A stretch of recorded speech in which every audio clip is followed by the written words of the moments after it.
On September 17, 2025, the Supreme Court handed down a decision that will be remembered for generations.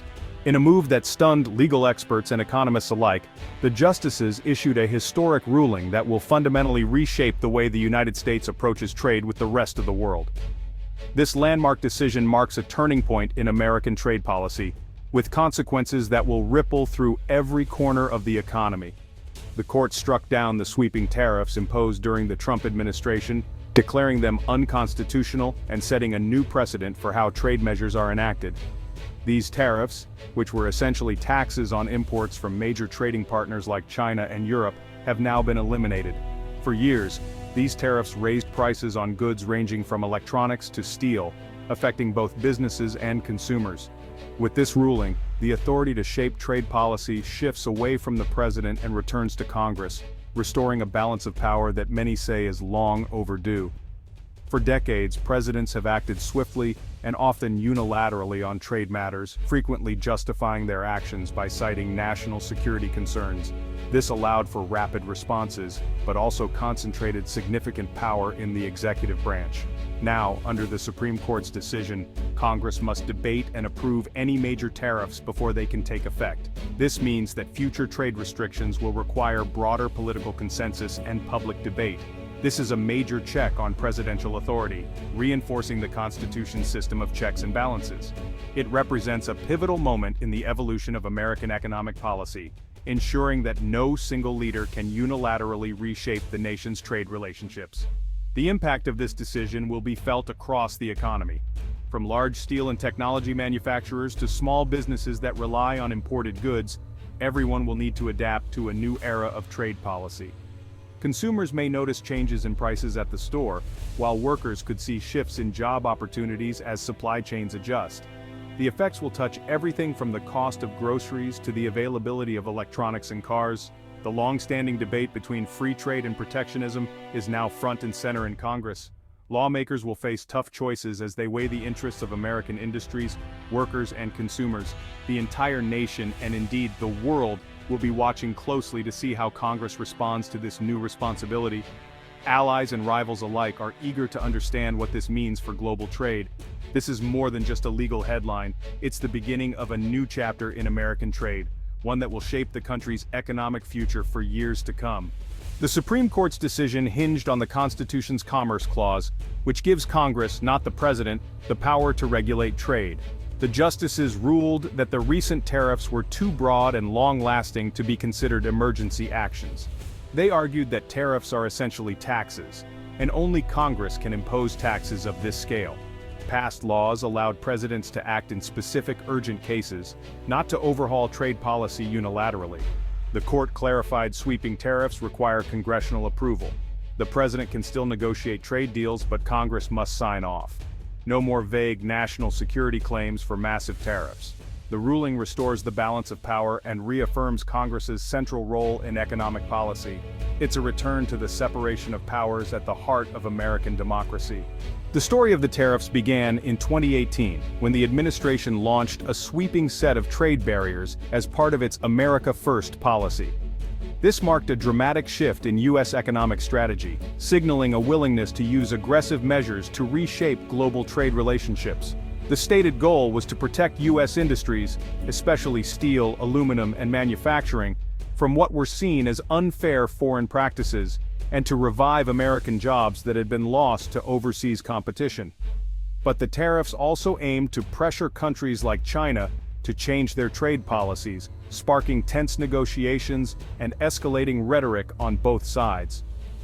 To justify these sweeping actions, the administration invoked a rarely used 1962 law originally intended to address national security threats, not broad economic competition. Many experts and lawmakers questioned whether this law was being stretched far beyond its original intent, raising concerns about executive overreach. For businesses that relied on imported materials, the new tariffs meant soaring costs. Many companies struggled to absorb these expenses, forcing them to make tough decisions.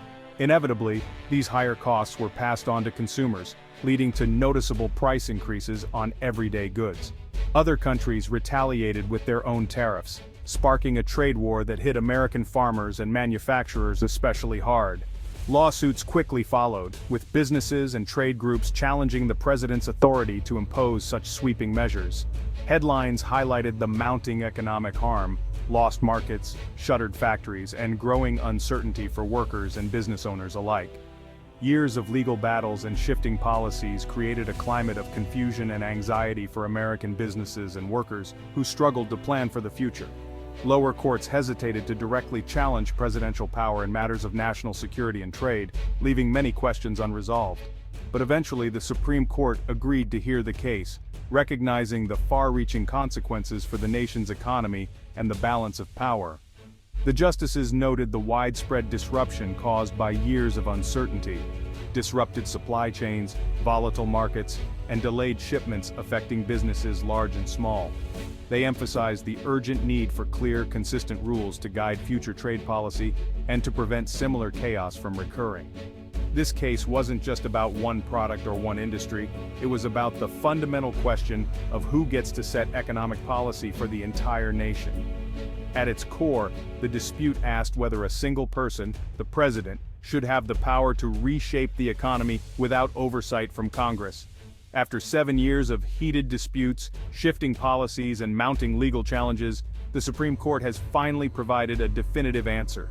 The era of unilateral trade action is over. The court's decision marks a turning point, restoring checks and balances to the process. For businesses, workers, and consumers, the decision brings long-awaited clarity and stability after years of costly uncertainty and disruption. In the end, the structure of American government has been reaffirmed, ensuring that no single leader can unilaterally dictate the nation's economic future. With tariffs gone, new winners and losers are emerging. Companies relying on imports, like tech firms and construction, will see costs drop, potentially lowering prices for consumers. Shoppers may soon notice cheaper electronics, clothing, and appliances. Low and middle-income families benefit most as their budgets stretch further. American farmers, hurt by retaliatory tariffs, are big winners as foreign markets reopen. But U.S. steel and aluminum producers now face tough competition from cheaper imports. Some manufacturing jobs, especially in the Midwest, are at risk. Unions worry about unfair foreign practices while business groups welcome the change. The effects are complex. Some regions will thrive, others may struggle. The decision creates a patchwork of gains and losses across the country. The economic landscape is shifting, and adaptation will be key. The story of winners and losers is just beginning. The Supreme Court's landmark ruling has sent shockwaves through Washington, exposing deep divisions across the political spectrum. The city is abuzz with urgent meetings, heated debates, and a sense that the ground has shifted beneath the nation's capital. Many Democrats and traditional Republicans are hailing the decision as a victory for the rule of law and a return to predictable, stable trade policy. They argue that the court's move restores balance and ensures that no single branch can unilaterally dictate the nation's economic direction. These lawmakers are now calling on Congress to seize the moment and craft new, fair trade laws that reflect modern economic realities and protect American interests in a rapidly changing world. But not everyone is pleased. Populist Republicans and some progressive Democrats are condemning the decision, insisting it strips the president of vital tools needed to defend American jobs and industries from unfair foreign competition. The White House, which has relied on tariffs as a key negotiating tool, now faces a dramatically altered landscape. Major trade actions will require congressional approval, making swift executive action far more difficult. The president is urging lawmakers from both parties to come together and find common ground, but the atmosphere is tense and the path forward is anything but clear. As the next election cycle approaches, the debate over free trade versus protectionism is set to become a defining issue, with candidates staking out bold positions and voters demanding answers. The Supreme Court has settled the legal question for now. Congress, not the president, holds the ultimate authority over trade policy. But the political battle over America's economic future is just beginning, with passionate voices on all sides mobilizing supporters and shaping the national conversation. The nation now faces a pivotal choice. Should the U.S. embrace open markets and global competition, or prioritize protection for domestic industries and workers? Whatever path is chosen, the fallout from this decision will reverberate for years, shaping the direction of U.S. trade policy and the country's place in the global economy. The ruling forces Congress to reclaim its constitutional role in trade, For years, lawmakers ceded power to the president for speed and flexibility. Now, Congress must lead on tariffs and trade agreements. Expect a flurry of debate over targeted support for industries versus broad trade deals. Legislation will be slow and contentious but more transparent and democratic. Trading partners gain stability. No more sudden tariffs by executive order. But negotiating with Congress is complex, with many voices and interests. Future trade deals may be harder to reach, but the process is now more accountable. The decision strengthens representative democracy and public debate. Major economic choices will be made by those directly elected by the people. The balance of power envisioned by the founders is restored. The world is watching America's shift. Allies in Europe and Asia welcome the end of unpredictable tariffs and hope for renewed cooperation. China is cautiously optimistic, but wary of future U.S. policy changes. The World Trade Organization sees the ruling as a boost for global trade rules. Some developing countries who benefited from the trade war may now face new competition. International companies must adapt to a slower, more complex U.S. legislative process. The U.S. is seen as returning to a rules-based system, but uncertainty remains. America's global role is being redefined, slowly, but with greater transparency. This decision will hit home in real ways. Prices on electronics, appliances, and clothing are expected to drop as tariffs disappear. Import-heavy industries may hire more, while farmers regain access to foreign markets. But workers in protected industries like steel face new challenges and possible job losses. Communities dependent on manufacturing may need support and retraining. Consumers will see more choices and better prices on store shelves. The job market will shift, with winners and losers depending on industry and region. The government faces pressure to help those hurt by the changes. The ruling reopens America to a more global marketplace. The Supreme Court's decision marks a new era for U.S. trade. Power over trade policy now rests firmly with Congress, not the president. Consumers and importers will benefit, while some manufacturers face tough competition. The debate over fair trade and worker support will intensify in Congress. Allies hope for stability, but the world is watching America's next moves. The process will be slower, but more democratic and transparent.